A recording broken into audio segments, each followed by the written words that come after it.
माननीय वित्त मंत्री Shrimati Nirmala Sitharaman ji.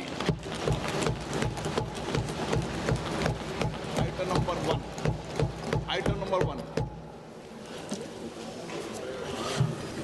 Sir, with your permission, I rise to lay on the table a copy each of the following papers, Hindi and English versions, under Article 281 of the Constitution, Report for 2026 to 2031, Volume 1, Main Report of the 16th Finance Commission.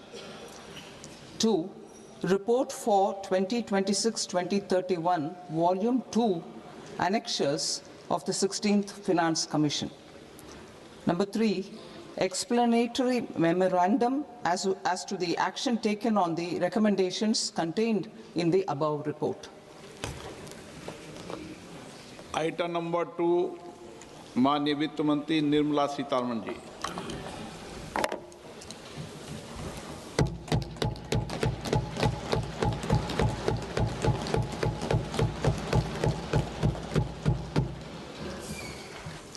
Honorable Speaker, sir, on the sacred occasion of Magh Purnima and the birth anniversary of Guru Ravidas, I present the budget for the year 2026-2027. Since we assumed office 12 years ago, India's economic trajectory has been marked by stability, fiscal discipline, sustained growth, and moderate inflation. This is the result of conscious choices we have made, even in times heightened uncertainty and disruption.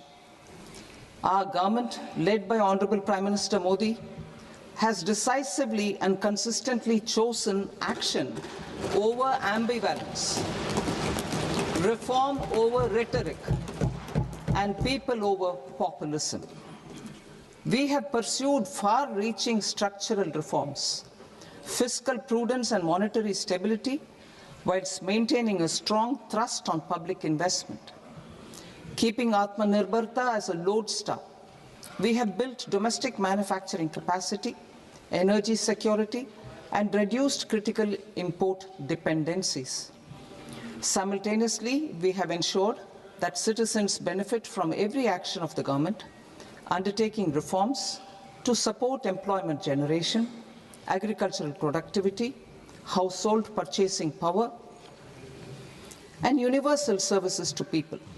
These measures have delivered a high growth rate of around 7% and helped us make substantial strides in poverty reduction and improvement in the lives of our people. Today, we face an external environment in which trade and multilateralism are imperiled and access to resources and supply chains are disrupted.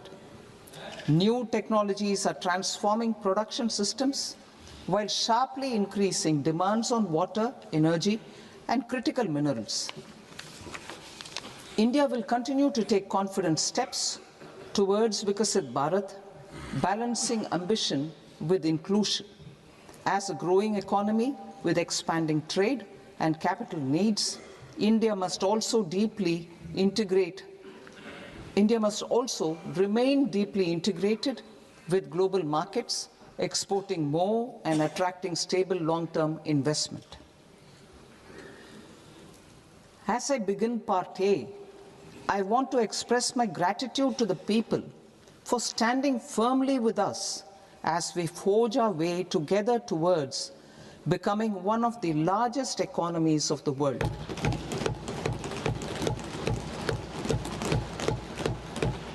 Our aim is to transform aspiration into achievement and potential into performance as we ensure that the dividends of growth reach every farmer, the scheduled caste, the scheduled tribes, the nomads, the youth, the poor, and the women.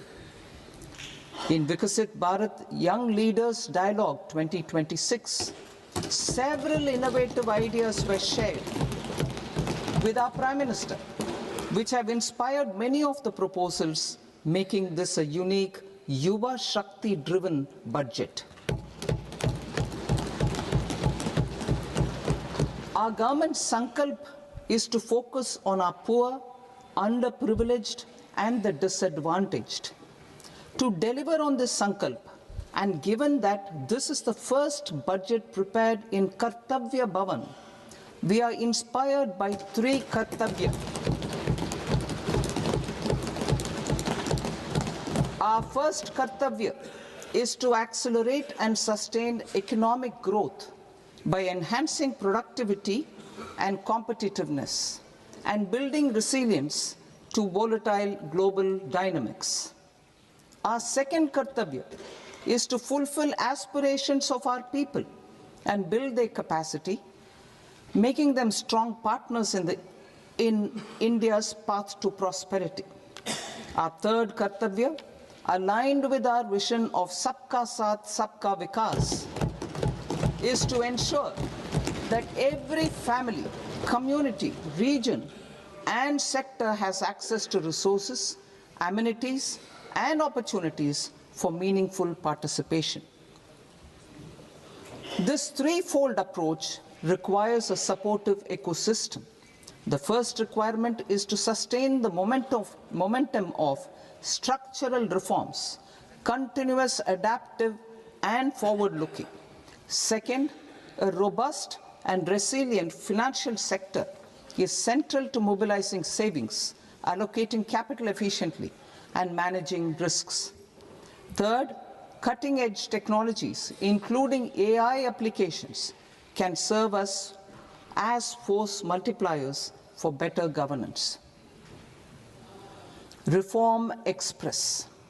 Our government has undertaken comprehensive reforms towards creating employment, boosting productivity, and accelerating growth.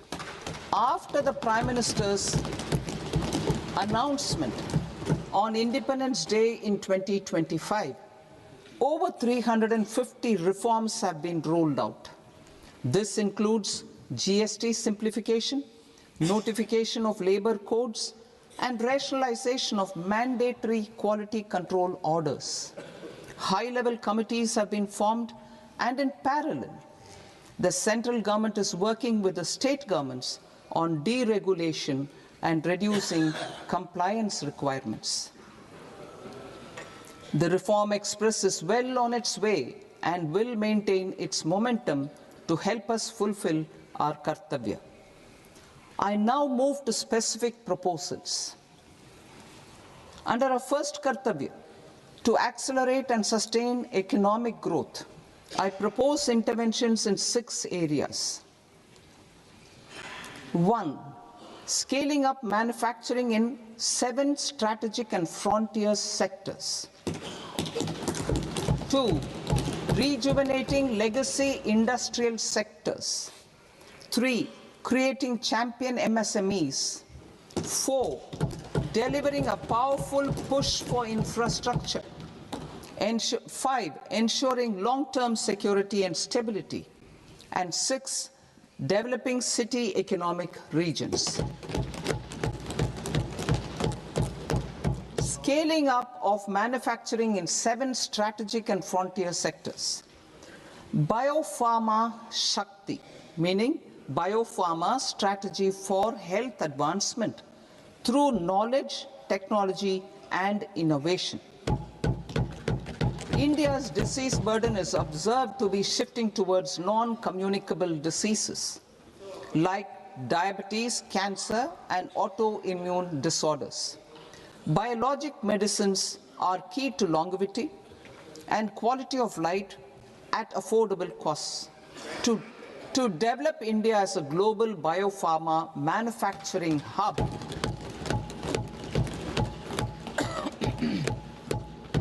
I propose the Biopharma Shakti with an outlay of 10,000 crores over the next 5 years. This will build the ecosystem for domestic production of biologics and biosimilars. The strategy will include a biopharma-focused network with 3 new national institutes of pharmaceutical education and research, popularly known as NIPERS, and upgrading 7 existing ones. It will also create a network of 1,000 accredited India clinical trials sites. We propose to strengthen the Central Drug Standard Control Organization to meet global standards and approve timeframes through and approval timeframes through a dedicated scientific review cadre and specialists. India's Semiconductor Mission 1.0 expanded India's semiconductor sector capabilities. Building on this, we will launch ISM 2.0 to produce equipment and materials, design full-stack Indian IP, and fortify supply chains. We will also focus on industry-led research and training centers to develop technology and skilled workforce. The Electronics Components Manufacturing Scheme, launched in April 2025 with an outlay of 22,919 crores, already has investment commitments at double the targets. We propose to increase the outlay to 40,000 crores to capitalize on this momentum.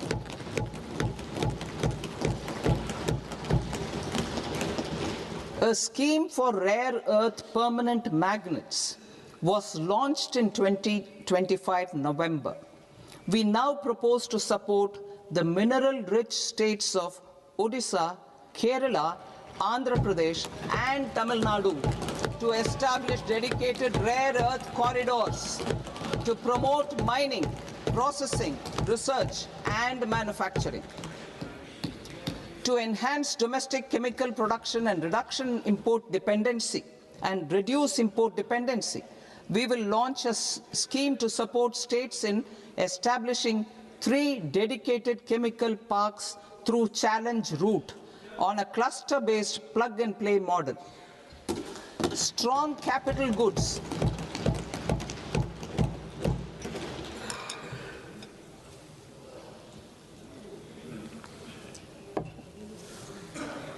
Strong capital goods capability is a determinant of productivity and quality across different sectors.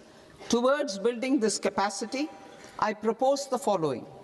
High-tech tool rooms will be established by central public sector enterprises at 2 locations as digitally enabled automated service bureaus that locally design, test, and manufacture high-precision components at scale and at lower cost.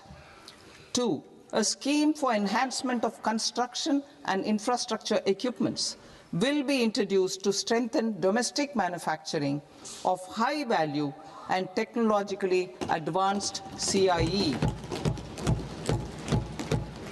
This can range from lifts in a multi-storied apartment or firefighting equipment in multiplexes, large or small, and to tunnel boring equipments for building metros and high-altitude roads. I also propose a scheme for container manufacturing to create a globally competitive container manufacturing ecosystem with a budgetary allocation of 10,000 crores over a 5-year period. For the labor-intensive textile sector, I propose an integrated program with 5 subparts. 1.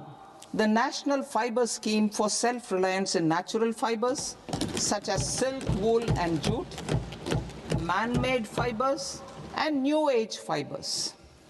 Textile expansion and employment scheme to modernize traditional clusters with capital support for machinery, technology upgradation, and common testing and certification centers. 3. The National Handloom and Handicraft Program to integrate and strengthen existing schemes and ensure targeted support for weavers and artisans. Tex Eco Initiative to promote globally competitive and sustainable textiles and apparels. Samarth 2.0 to modernize the upgrade the textile skilling ecosystem through collaboration with industry and academic institutions. Further, I propose to set up mega textile parks in challenge mode. They can also focus on bringing value addition to technical textiles. I propose to launch the Mahatma Gandhi Gram Swaraj initiative to strengthen khadi, handloom, and handicrafts. This will help in global market linkage and branding. It will streamline and support training, skilling, quality of process, and production. This will benefit our weavers, village industries, One District, One Product ODOP initiative, and also our rural youth. India has the potential to emerge as a global hub for high-quality, affordable sports goods. I propose a dedicated initiative for sports goods that will promote manufacturing, research, and innovation in equipment design, as well as material sciences. Rejuvenation of legacy industrial clusters. I propose to introduce a scheme to revive 200 legacy industrial clusters to improve their cost competitiveness and efficiency through infrastructure and technology upgradation. Creating champion SMEs and supporting micro enterprises. Recognizing MSMEs as a vital engine of growth, I propose a three-pronged approach to help them grow as champions. Equity support. I propose to introduce a dedicated 10,000 crores SME growth fund to create future champions, incentivizing enterprises based on select criteria. I also propose to top up the Self-Reliant India Fund, set up in 2021, with 2,000 crores to continue support to micro enterprises and maintain their access to risk capital. Liquidity support. With TREDS, more than 7 lakh crore has been made available to MSMEs. To leverage its full potential, I propose 4 measures. 1. Mandate TREDS as the transaction settlement platform for all purchases from MSMEs by CPSEs, serving as a benchmark for other corporates. 2. Introduce a credit guarantee support mechanism through CGTMSE for invoice discounting on TREDS platform. 3. Link GEM with TREDS for sharing information with financiers about government purchases from MSMEs, encouraging cheaper and quicker financing. 4. Introduce TREDS receivables as asset-backed securities, helping develop a secondary market, enhancing liquidity and settlement of transactions. Professional support.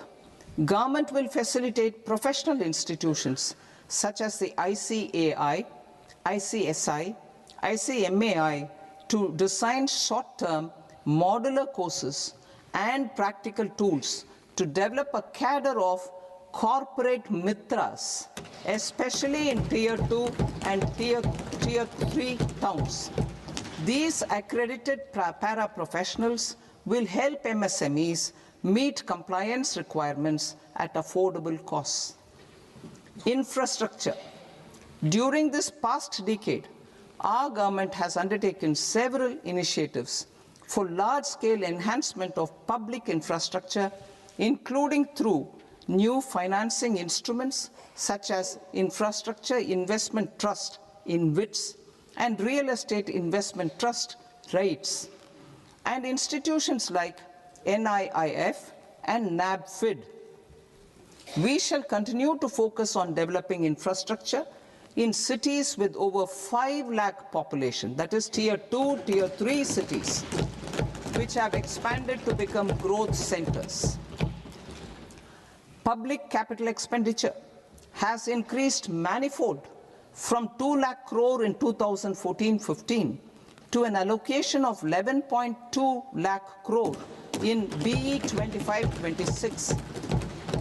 In this coming year, that is financial year 2026-27, I propose to increase it to 12.2 lakh crores to continue the momentum. To strengthen the confidence of private developers regarding risks during infrastructure development and construction phase, I propose to set up an infrastructure risk guarantee fund to provide prudentially calibrated partial credit guarantee to lenders. Over the years, RITES have emerged as a successful instrument for asset monetization. I propose to accelerate recycling of significant real estate assets of the CPSEs through the setting up of dedicated RITES. To promote environmentally sustainable movement of cargo, I propose to 1. Establish new dedicated freight corridors connecting Dankuni in the east to Surat in the west. Operationalize 20 new national waterways over the next 5 years, starting with National Waterways 5 in Orissa to connect mineral-rich areas of Talcher and Angul and industrial centers like Kalinga Nagar to the ports of Paradeep and Dhamra. Training institutes will be set up as regional centers of excellence for development of required manpower for these waterways. This will benefit youth in the entire stretch of the waterways to train and acquire skills. Further, a ship repair ecosystem catering to inland waterways will also be set up at Varanasi and Patna. And C, launch a coastal cargo promotion scheme for incentivizing a modal shift from rail to road to increase the share of inland waterways and coastal shipping from 6% to 12% by 2047. To enhance last mile and remote connectivity and promote tourism, I propose to give incentives to indigenize manufacturing of seaplanes. A seaplane VGF scheme will be also introduced to provide support for operations. Carbon capture, utilization and storage. Aligning with the roadmap launched in December 2025, the carbon capture,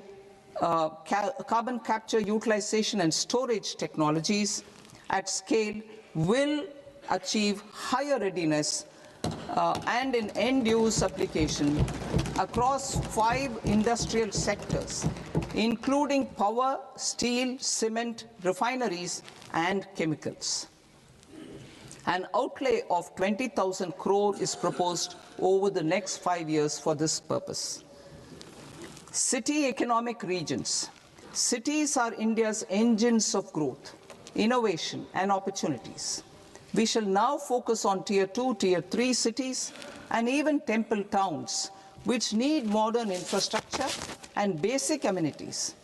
This budget aims to further amplify the potential of cities to deliver the economic power of agglomerations by mapping city economic regions based on their specific growth drivers.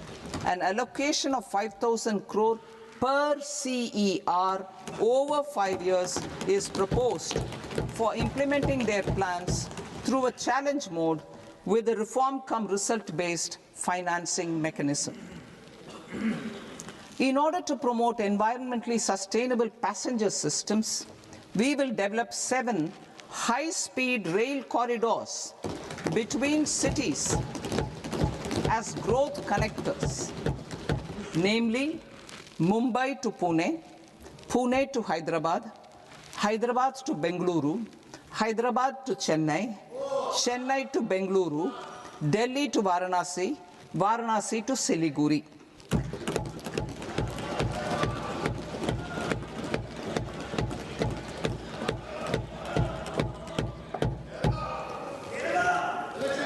Financial sector.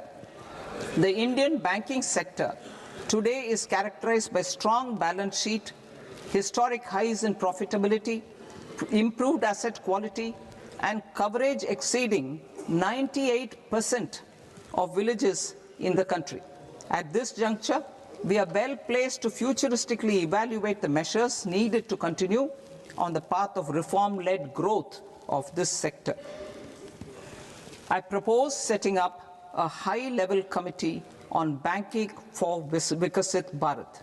High-level committee on banking for Vikasit Bharat to comprehensively review the sector and align it with India's next phase of growth, while safeguarding financial stability, inclusion, and consumer protection. The vision for NBFCs for Vikasit Bharat has been outlined with clear targets for credit disbursement and technology adoption in order to achieve scale and improve efficiency in the public sector NBFCs. As a first step, it is proposed to restructure the Power Finance Corporation and Rural Electrification Corporation. I propose a comprehensive review of the foreign exchange management non-debt instruments rules to create a more contemporary, user-friendly framework for foreign investments consistent with India's evolving economic priorities. Corporate bond market. I propose to introduce a market-making framework with suitable access to funds and derivatives on corporate bond indices. I also propose to introduce total return swaps on corporate bonds. Municipal bonds. To encourage the issuance of municipal bonds of higher value by larger cities, I propose an incentive of 100 crore rupees for a single bond issuance. 100 crore rupees for a single bond issuance of more than 1,000 crore. The current scheme under Amrit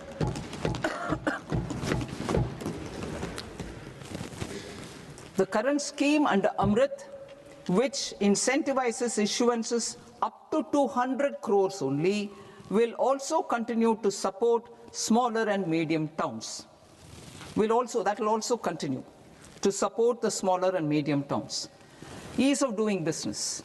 Individual persons resident outside India, PROI, will be permitted to invest in equity instruments of listed Indian companies through the Portfolio Investment Scheme.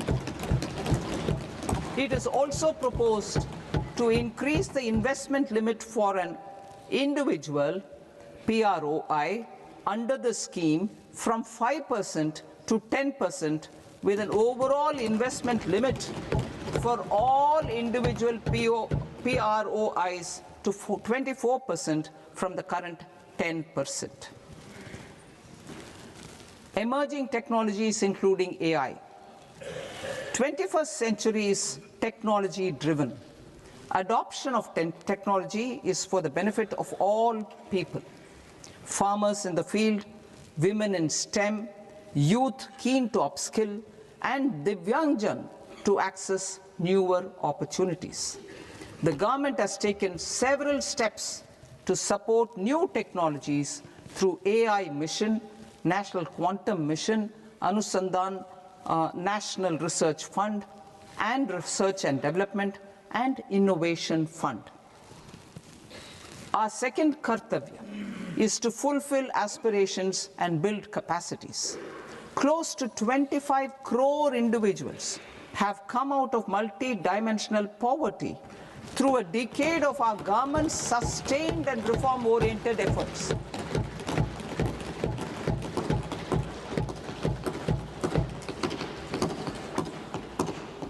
Our government has therefore decided to place a renewed emphasis on the service sector to provide a pathway to fulfilling aspirations of a youthful India with the following measures. I propose to set up a high-powered Education to Employment and Enterprises Standing Committee to recommend measures that focus on services sector as a core driver of Vikasit Bharat. This will make us a global leader in services with a 10% global share by 2047. The committee will prioritize areas to optimize the potential for growth, employment, and exports. They will also assess the impact of emerging technologies, including AI, on jobs and skill requirements and propose measures thereof. To create a range of skilled career pathways, a new range of skilled career pathways for our youth, I propose interventions in the following sectors. Health. Existing institutions for allied health professionals will be upgraded and new AHP institutions established in private and government sectors. This will cover 10 selected disciplines, including optometry, radiology, anesthesia, OT technology, applied psychology and behavioral health, and add 1 lakh AHPs over the next 5 years. A strong care system covering geriatric and allied care services will be built. A variety of NSQF-aligned programs will be developed to train multi-skilled caregivers, combining core care and allied skills such as wellness, yoga, and operation of medical assistive devices. In the coming year, 1.5 lakh caregivers will be trained.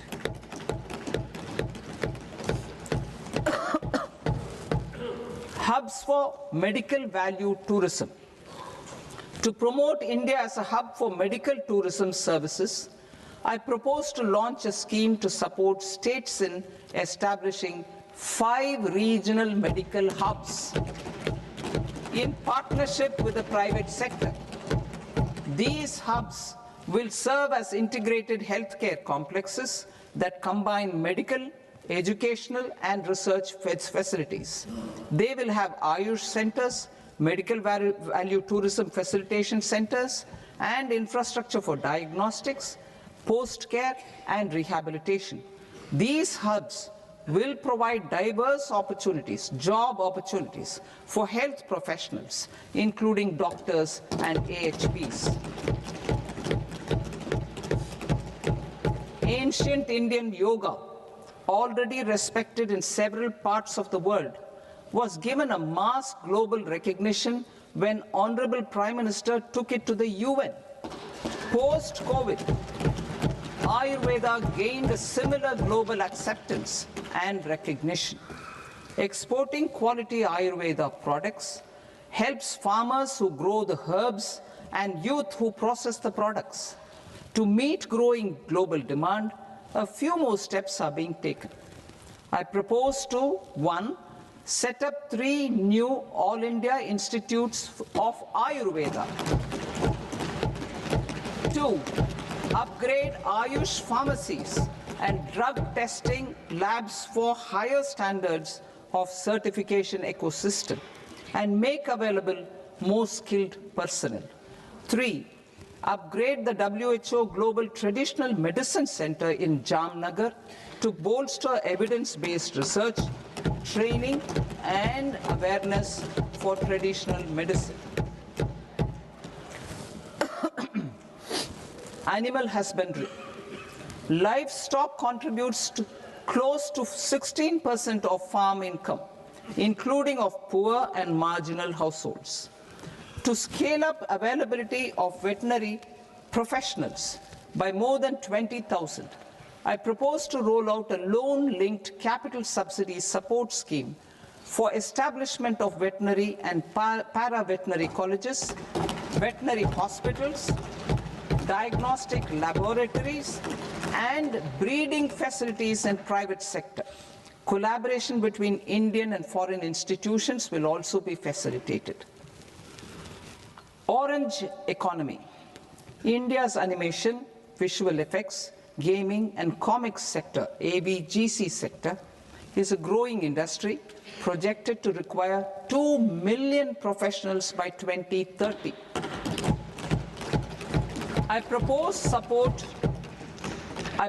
to support the Indian Institute of Creative Technologies, Mumbai, in setting up AVGC content creator labs in 15,000 secondary schools all over the country and 500 colleges. The Indian design industry is expanding rapidly, and yet there is a shortage of Indian designers. I propose to establish, through Challenge Route, a new National Institute of Design to boost design education and development in the eastern region of India. Education. Our government will support states through Challenge Route in creating 5 university townships in the vicinity of major industrial and logistics corridors. These planned academic zones will host multiple universities, colleges, and research institutions, skill centers, and residential complexes. In higher education, STEM institutions, prolonged hours of study and laboratory work pose some challenges for girl students. Through VGF, Viability Gap Funding and capital support, one girls' hostel will be established in every district.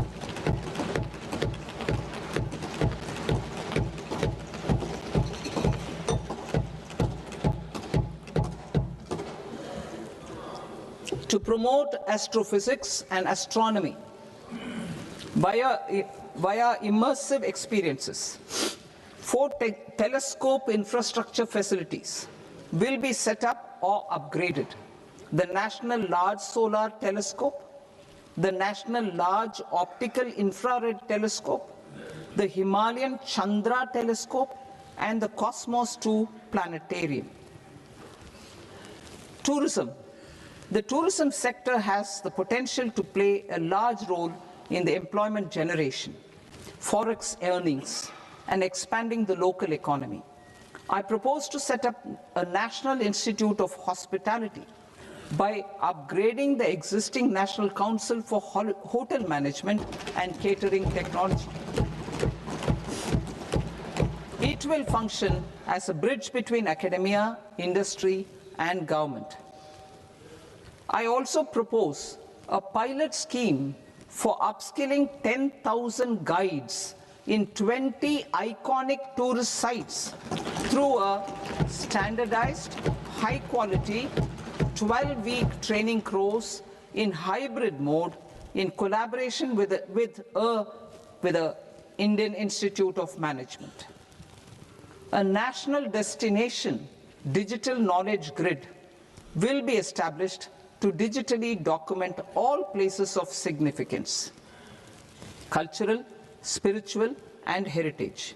This initiative will create a new ecosystem of jobs for local researchers, historians, content creators, and technology partners. India has the potential and opportunity to offer world-class trekking and hiking experience. We will develop ecologically sustainable mountain trails in Himachal Pradesh, Uttarakhand, and Jammu Kashmir. Also in Araku Valley in the Eastern Ghats and Podigai Malai in the Western Ghats.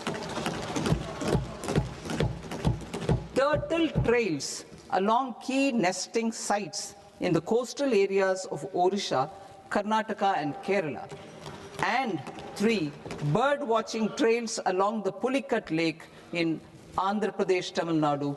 It's on the border. Under the visionary leadership of Honorable Prime Minister, we established the International Big Cat Alliance in 2024. This year, India is hosting the first ever Global Big Cat Summit, where heads of governments and ministers from 95 range countries will deliberate on collective strategies for conservation. Heritage and culture tourism. I propose to develop 15 archaeological sites, including Lothal, Dolavira, Rakhi Gadi, Adichanallur, Saranath, Hastinapur, and Leh Palace into vibrant experiential cultural destinations. Excavated landscapes will be open to the public through curated walkways. Immersive storytelling skills and technologies will be introduced to help conservation labs, interpretation centers, and guides. The sports sector provides multiple means of employment, skilling, and job opportunities.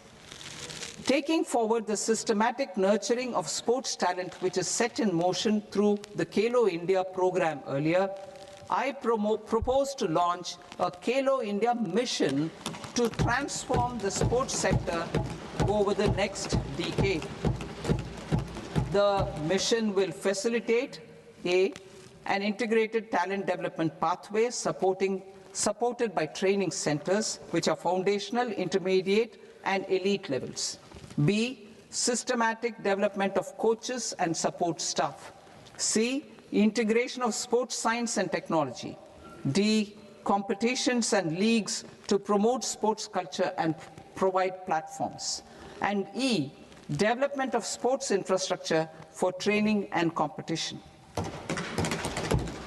Our third Kartavya aligns with our vision of Sabka Saath, Sabka Vikas towards Vikasit Bharat.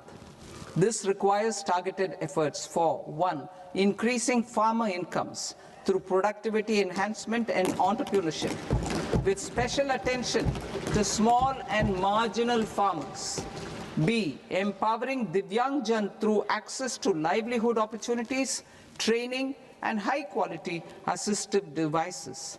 C, empowering the vulnerable to access mental health and trauma care.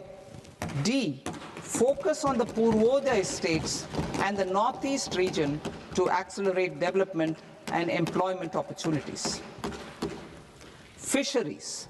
We will undertake initiatives for integrated development of 500 reservoirs and Amrit Sarovars.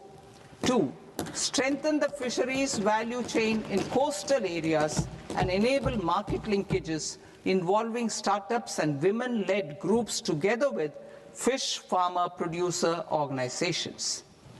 Animal husbandry. To provide quality employment opportunities in rural and peri-urban areas, we will support the animal husbandry sector in entrepreneurship development through A, a credit-linked subsidy program, B, scaling up and modernization of livestock enterprises, C, enhanced creation of livestock, dairy, and poultry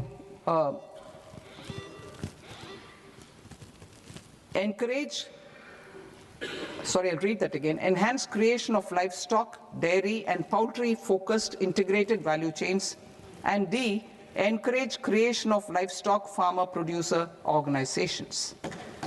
High-value agriculture. To diversify farm outputs, increase productivity, enhance farmers' incomes, and create new employment opportunities, we will support high-value crops such as coconut, sandalwood, cocoa, cashew in the coastal areas, agar trees in northeast, and nuts such as almonds, walnuts, and pine nuts in our hilly regions. These, all of them, will be supported. India is the world's largest producer of coconuts. About 30 million people, including nearly 10 million farmers, depend on coconuts for their livelihood. To further enhance competitiveness in coconut production, I propose a coconut promotion scheme to increase production and enhance productivity through various interventions, including replacing and non-productive trees with new saplings or plants or varieties in major coconut growing states.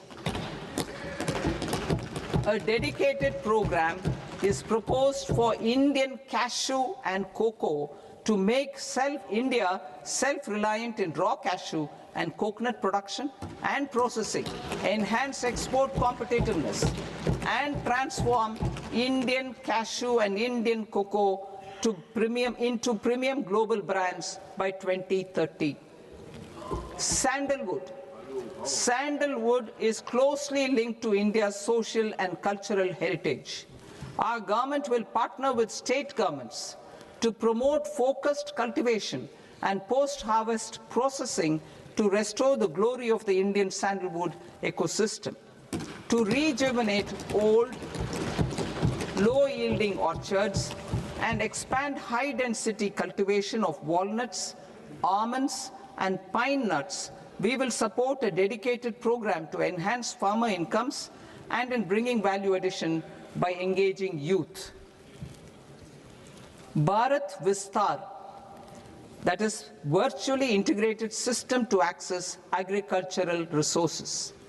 I propose to launch Bharat Vistar, a multilingual AI tool that shall integrate the AgriStack portals and the ICAR package on agricultural practices with AI systems.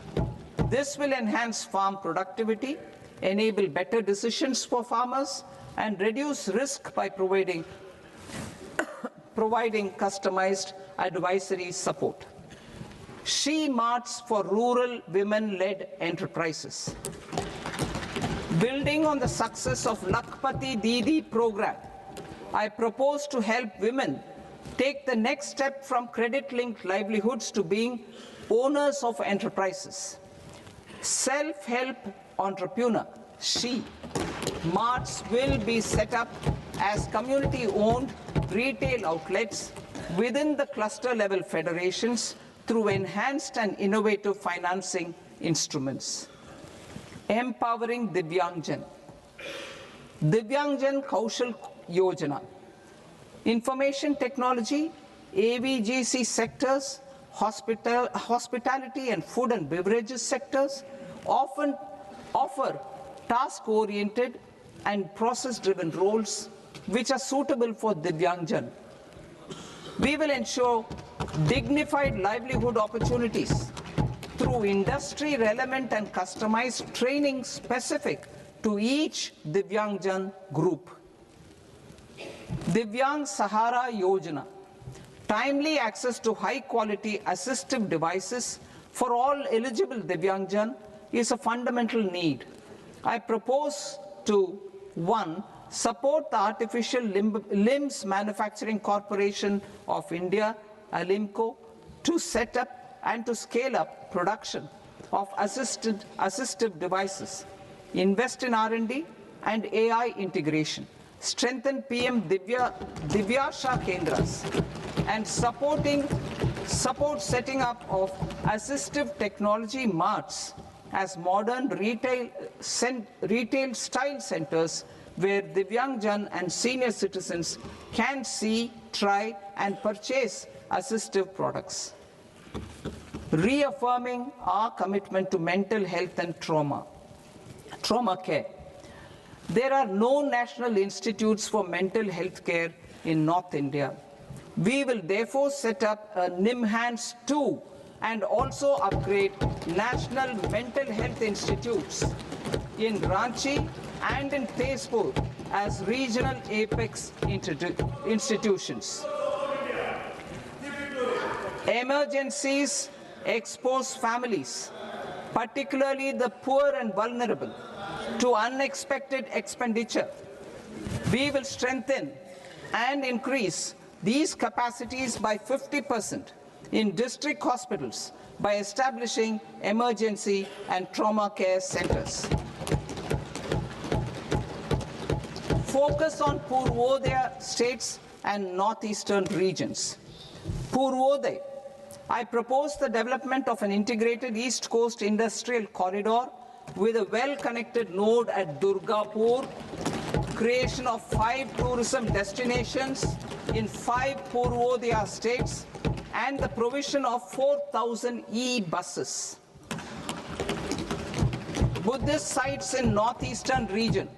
The northeastern region is a civilizational confluence of Theravada and Mahayana or Vajrayana traditions. I propose to launch a scheme for development of Buddhist circuits in Arunachal Pradesh, Sikkim, Assam, Manipur, Mizoram, and Tripura. The scheme will cover preservation of temples and monasteries, pilgrimage interpretation centers, connectivity, and pilgrim amenities. 16th Finance Commission. On 17th November 2025, the 16th Finance Commission submitted its report to the President.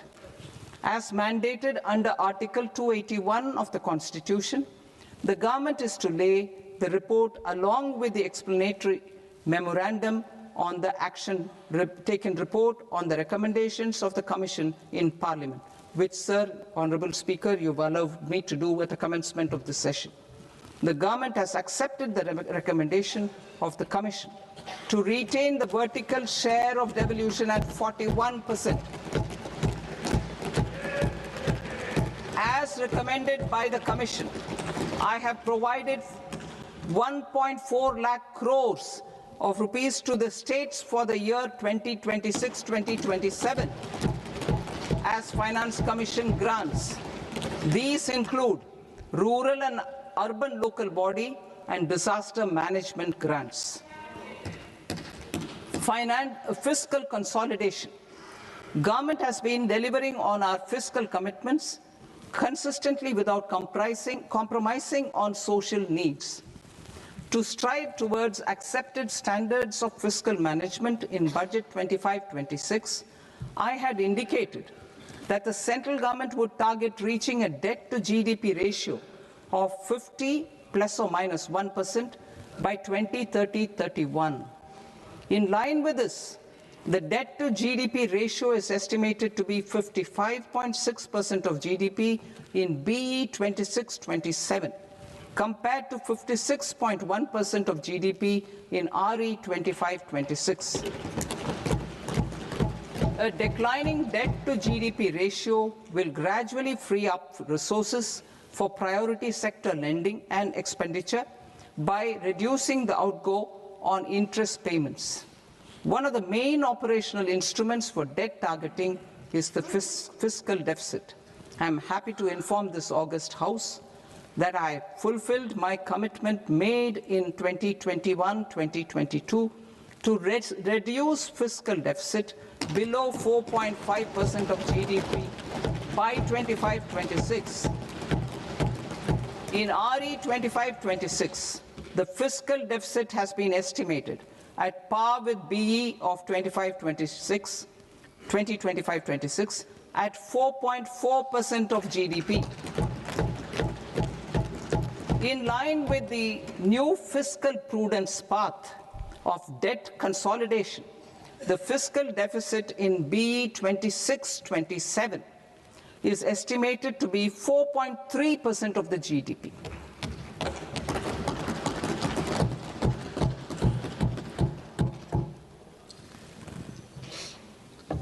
The revised estimates of the non-debt receipts are 34 lakh crore rupees, of which the centre's net tax receipts are 26.7 lakh crore.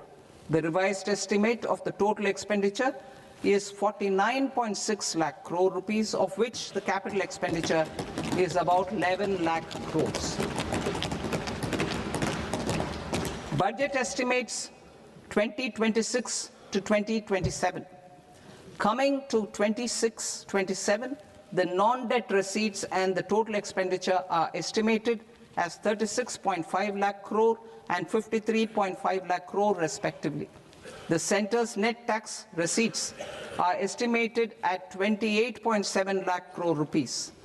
To finance the fiscal deficit, the net market borrowings from dated securities are estimated at 11.7 lakh crore rupees. The balance financing is expected to come from small savings and other sources. The gross market borrowings are estimated at 17.2 lakh crore rupees. I'll now move to Part B. Part B, direct taxes.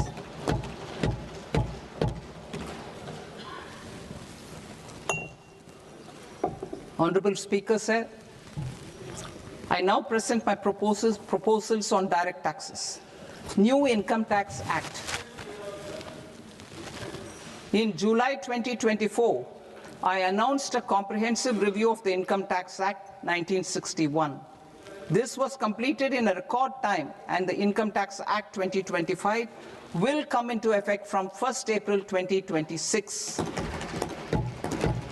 The simplified income tax rules and forms will be notified shortly, giving adequate time to taxpayers to acquaint themselves with its requirements. The forms have been redesigned such that ordinary citizens can comply without difficulty. Ease of living. I propose that any interest awarded by the Motor Accident Claims Tribunal to a natural person will be exempt from income tax, and any TDS on this account will be done away with. I propose to reduce TCS rate on the sale of overseas tour program package from the current 5% and 20% to 2% without any stipulation of amount. I propose to reduce TCS rate for pursuing education and for medical purposes under the Liberalized Remittance Scheme, popularly known as LRS, from 5% to 2%. Supply of manpower services is proposed to be specifically brought within the ambit of payment to contractors for the purpose of TDS to avoid ambiguity. Thus, TDS on these services will be at the rate of either 1% or 2% only. I propose a scheme for small taxpayers, wherein a rule-based automated process will enable obtaining a lower or nil deduction certificate instead of filing an application with the assessing officer. For the ease of taxpayer holding securities in multiple companies, I propose to enable depositories to accept Form 15G or Form 15H from the investor and provide it directly to various relevant companies. I propose to extend time available for revising returns from 31st December to up to 31st March with the payment of a nominal fee. I also propose to stagger the timeline for filing of tax returns. Individuals with ITR 1 and ITR 2 returns will continue to file till 31st July, and non-audit business cases or trusts are proposed to be allowed time till 31st August. TDS on sale of immovable property by a non-resident is proposed to be deducted and deposited through resident buyers and his or her PAN-based challan instead of requiring a TAN, which is a temporary accounting number. To address practical issues of small taxpayers like students, young professionals, tech employees, relocated NRIs, and such others, I propose to introduce a one-time 6-month foreign asset disclosure scheme for these taxpayers to disclose income or assets below a certain size. This scheme would be applicable for two categories of taxpayers, namely, A, who did not disclose their overseas income or assets, and B, who disclosed their overseas income and or paid due tax but could not declare the asset acquired. For category A, the limit of undisclosed income or asset is proposed to be up to 1 crore rupees. they need to pay 30% of fair market value of asset or 30% of undisclosed income as tax and 30% as additional income tax in lieu of penalty, and would thereby get immunity from prosecution. For category B, asset value is proposed to be up to 5 crore rupees. Here, immunity from both penalty and prosecution will be available with a payment of fee of 1 lakh rupees. Rationalizing penalty and prosecution. Multiplicity of proceedings are hindrance to the ease of doing business. I propose to integrate assessment and penalty proceedings by way of a common order for both. There will be no interest liability on the taxpayer on the penalty amount for the period of appeal before the first appellate authority, irrespective of the outcome of appeal process. Further, quantum of prepayment is being reduced from 20% to 10% and will continue to be calculated only on core tax demand. As an additional measure for reducing litigation, I propose to allow taxpayers to update their returns even after reassessment proceedings have been initiated, and an additional 10% tax rate over and above the rate applicable for the relevant year. The assessing officer will then use only this updated return in his proceedings. There is already a framework for immunity from penalty and prosecution in the cases of underreporting. I propose to apply this framework for immunity to misreporting too. However, in such a case, the taxpayer will need to pay 100% of the tax amount as an additional income tax over and above the tax and interest due. Penalties for certain technical defaults, such as failure to get accounts audited, non-furnishing of transfer pricing audit report, and default in furnishing statement for financial transactions are proposed to be converted into fee.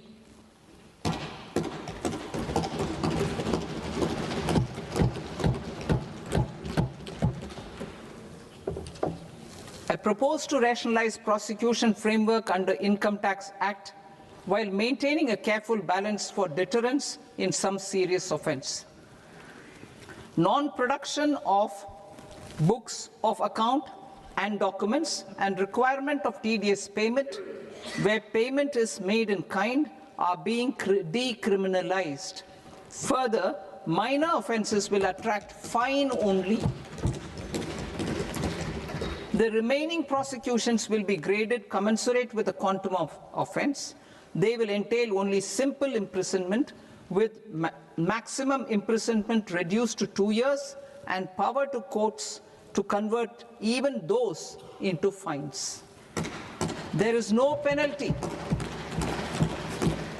There is no penalty presently for non-disclosure of non-immovable foreign assets with aggregate value less than 20 lakh rupees. I propose to also provide them with immunity from prosecution with retrospective effect from 1/10/2024.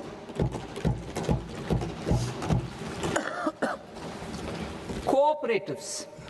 Deduction is already allowed to a primary cooperative society engaged in supplying milk, oilseeds, fruits or vegetables raised or grown by its members.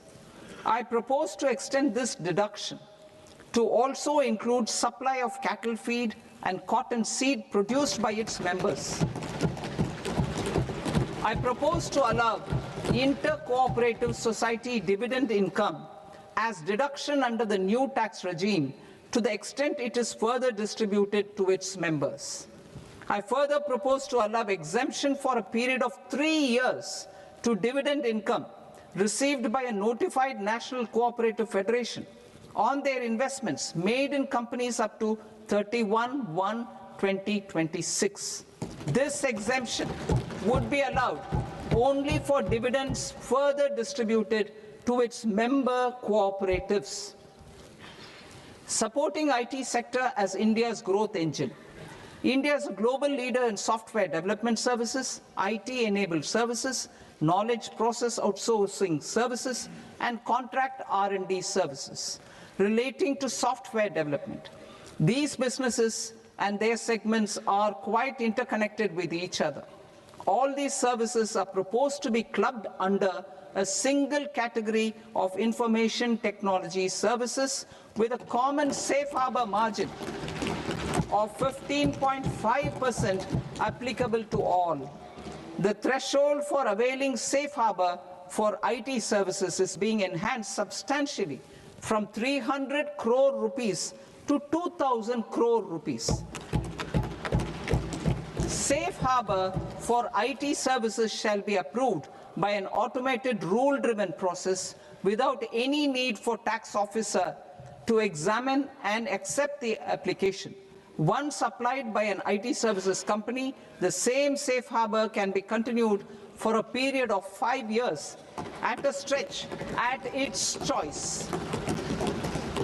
For IT services companies who want to conclude advanced pricing agreement, APA, I propose to fast-track unilateral APA process for IT services and endeavor to conclude it within a period of 2 years. The period of 2 years can be extended by a further period of 6 months on taxpayers' request. I propose to extend the facility of modified returns available to the entity entering APA to its associated entities also. Attracting global business and investment. Recognizing the need to enable critical infrastructure and boost investment in data centers, I propose to provide tax holiday till 2047 to any foreign company that provides cloud services to customers globally by using data center services from India. It will, however, need to provide services to Indian customers through an Indian reseller entity. I also propose to provide a safe harbor of 15% on cost in case the company providing data center services from India is a related entity. To harness the efficiency of just-in-time logistics for electronic manufacturing, I propose to provide safe harbor to non-residents for component warehousing in a bonded warehouse at a profit margin of 2% of the invoice value. The resultant tax of about 0.7% will be much lower than in competing jurisdictions. To provide fillip to toll manufacturing in India, I propose to provide exemption from income tax for 5 years to any non-resident who provides capital goods, equipment, or tooling to any toll manufacturer in a bonded zone. To encourage vast pool of global talent to work in India for a longer period of time, I propose to provide exemption to global, non-India sourced income of a non-resident expert for a stay period of 5 years under notified schemes. I propose to provide exemption from minimum alternate tax, the MAT, to all non-residents who pay tax on presumptive basis. Tax administration.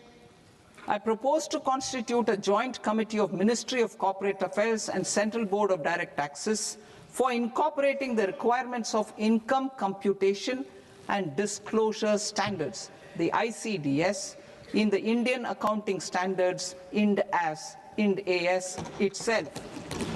Separate accounting requirement based on ICDS will be done away with from the tax year 27-28. To support Prime Minister Modi's vision of homegrown accounting and advisory firms to become global leaders, I propose to rationalize the definition of accountant for the purposes of safe harbor rules. Other tax proposals. Change in taxation of buyback was brought in to address the improper use of buyback route by promoters. In the interest of minority shareholders, I propose to tax buyback for all types of shareholders as capital gains. However, to disincentivize misuse of tax arbitrage, promoters will pay an additional buyback tax. This will make effective tax 22% for corporate promoters. For non-corporate promoters, the effective tax will be 30%.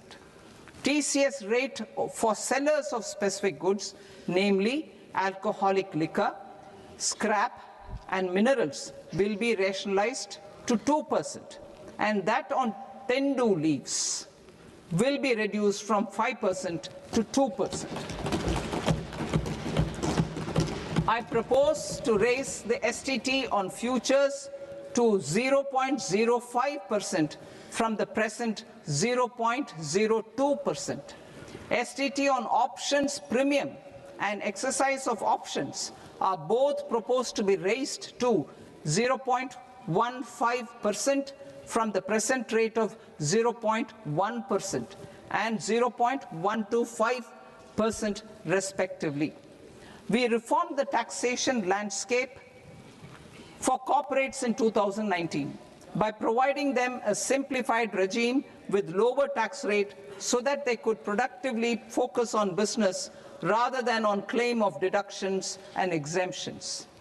To encourage companies to shift to the new regime, set off of brought forward MAT credit, minimum alternate tax credit, is proposed to be allowed to companies only in the new regime.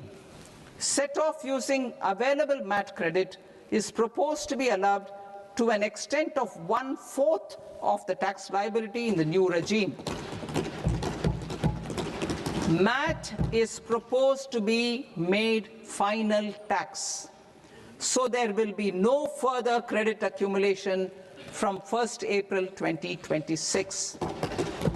In line with this change, the rate of final tax is being reduced to 14% from the current MAT rate of 15%. The brought forward MAT credit of taxpayers accumulated till 30th March 2026 will continue to be available to them for set-off as above. Indirect taxes. I shall now take up proposals related to indirect taxes. My proposals for customs and central excise aim to further simplify the tariff structure, support domestic manufacturing, promote export competitiveness, and correct inversion in duty. To continue weeding out long-continuing customs duty exemptions, I propose to remove certain exemptions on items which are being manufactured in India or where the imports are negligible.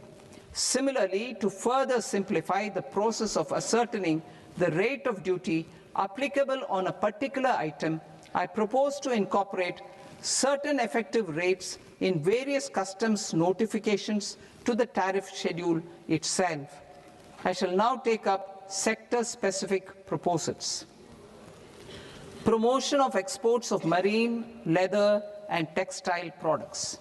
I propose to increase the limit for duty-free imports of specified inputs used for processing seafoods for export from the current 1% to 3% of FOB value of the previous year's export turnover.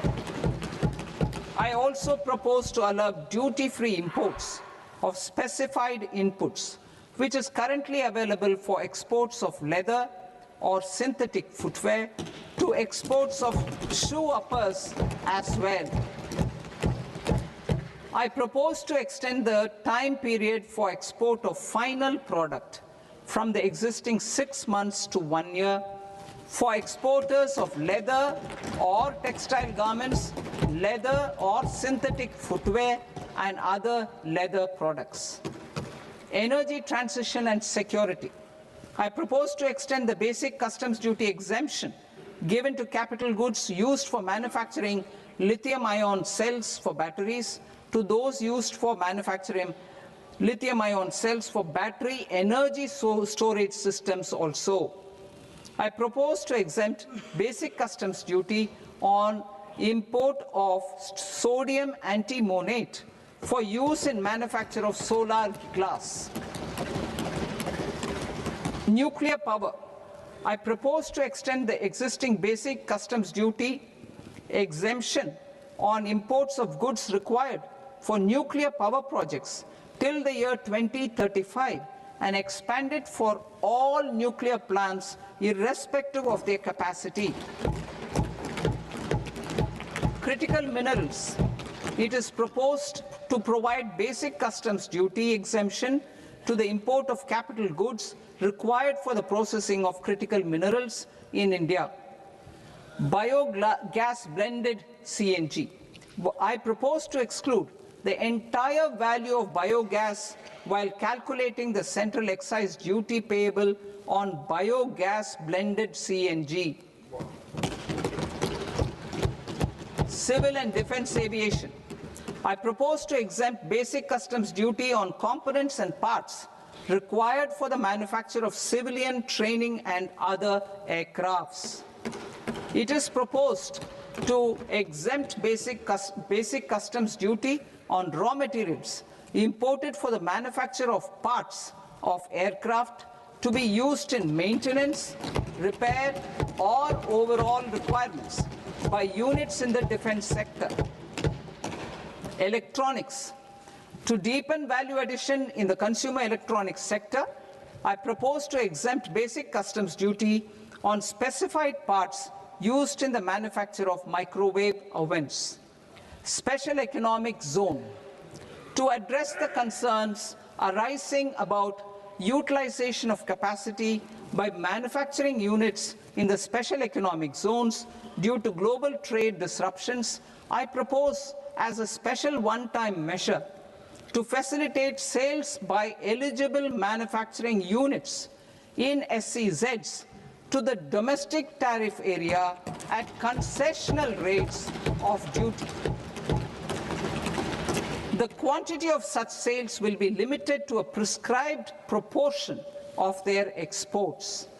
Necessary regulatory changes will be undertaken to operationalize the measures while ensuring level playing field for the units working in the DTA. Ease of living. To rationalize the customs duty structure for goods imported for personal use, I propose to reduce the tariff rate on all dutiable goods imported for personal use from 20% to 10%. To provide relief to patients, particularly those suffering from cancer, I propose to exempt basic customs duty on 17 drugs or medicines. I propose also to add 7 more rare diseases for the purposes of exempting import duties on personal imports of drugs, medicines, and food for special medical purposes used in their treatment. Customs process.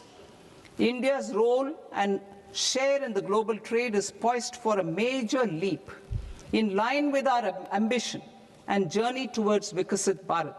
In this regard, I propose many measures for custom processes to have minimal intervention for smoother and faster movement of goods and greater certainty to the trade. Trust-based systems. I propose to enhance duty deferral period for Tier 2 and Tier 3 authorized economic operators, known as AEOs, from 15 days to 30 days. I propose to provide eligible manufacturer importers the same duty deferral facility. This should encourage them to get themselves accredited as a full-fledged Tier 3 AEO in due course. To provide greater certainty and for better business planning, I propose to extend validity period of advance ruling binding on customs from the present 3 years to 5 years. In the spirit of the whole of government approach,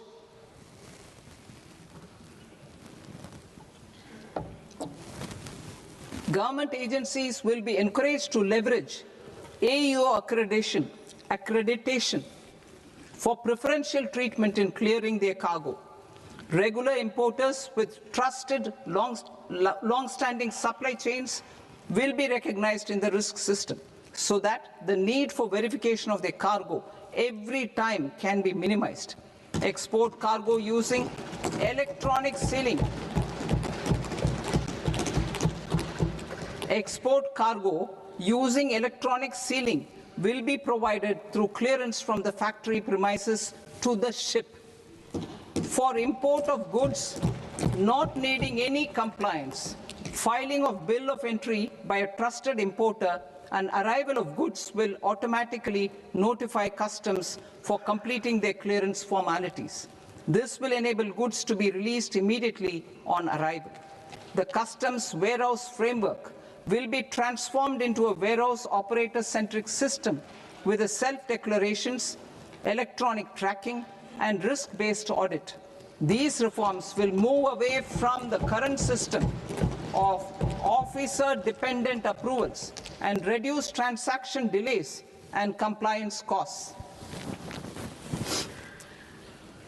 Ease of doing business. Approvals required for cargo clearance from various government agencies will be seamlessly processed through a single and interconnected digital window by the end of the financial year. Processes involved in clearance of food, drugs, plant, and animal and wildlife products, accounting for about 70% of interdicted cargo, will be operationalized on this system by April 2026 itself. For goods not having any compliance requirement, clearance will be done by customs immediately after online registration is completed by the importer, subject to the payment of duty. Customs integrated system will be rolled out in 2 years as a single integrated and scalable platform for all customs processes. Utilization of non-intrusive scanning with advanced imaging and AI technology for risk assessment will be expanded in a phased manner with the objective to scan every container across all the major ports. New export opportunities to support Indian fishermen to fully harness the economic value of marine resources beyond our territorial waters. The following measures will be taken. A. Fish catch by an Indian fishing vessel in exclusive economic zone or on the high seas will be made free of duty. Landing of such fish on foreign port will be treated as export of goods. Safeguards will be put in place to prevent misuse during fish catch, transit, or transshipment. To support aspirations of India's small businesses, artisans, and startups to access global markets through e-commerce, I am pleased to announce complete removal of the current value cap of 10 lakh rupees per consignment on courier exports. In addition, handling of rejected and returned consignments will be improved with effective use of technology for identifying such consignments. I propose to revise provisions governing baggage clearance during international travel to address genuine concerns of passengers. The revised rules will enhance duty-free allowances in line with the present-day travel realities and provide clarity in temporary carriage of goods brought in or taken out. There are honest taxpayers who are willing to settle disputes by paying all their dues, but they get deterred due to negative connotation associated with penalty. They will now be able to close cases by paying an additional amount in lieu of penalty. Honorable Speaker, sir, with this, I commend the budget to this august House. Jai Hind.